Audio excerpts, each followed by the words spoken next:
দেখেন আম বাগানে এসছি, আমগুলাকে তারা কত যত্ন করে রেখেছে। হ্যাঁ, কত যত্ন।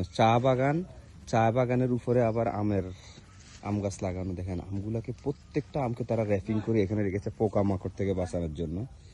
আর মানুষের জন্য বিক্রি করার উদ্দেশ্যে তারা কত কষ্ট করে দেখেন মানুষের জন্য। আসলে আমরা যে বাজারে আমগুলা খাই, কত যত্ন করে ওরা রেখে আমাদের জন্য। দেখেন পুরো বাগানটা এইভাবে প্রত্যেকটা আমকে তারা র্যাপিং করে রেখেছে যাতে পোকামাকড় না ধরে। কোনো অর্গানিক, এটা হলো ফুড অর্গানিক। দেখেন প্যাকেটের গায়ে অর্গানিক লেখা, এই যে অর্গানিক এই যে লেখা আছে, অর্থাৎ প্রকৃতি সুরক্ষা, উন্নত মানের আম, অধিক লাভ, এসিআই কোম্পানির।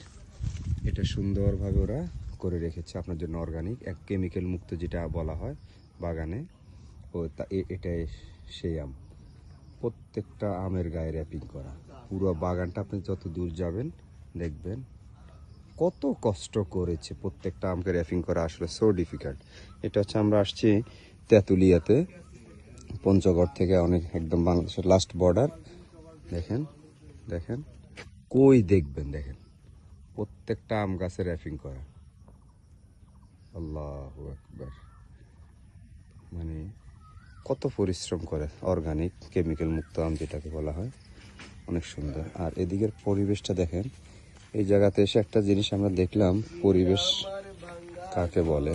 কত সুন্দর পরিপাটি, কত সুন্দর তেঁতুলিয়া।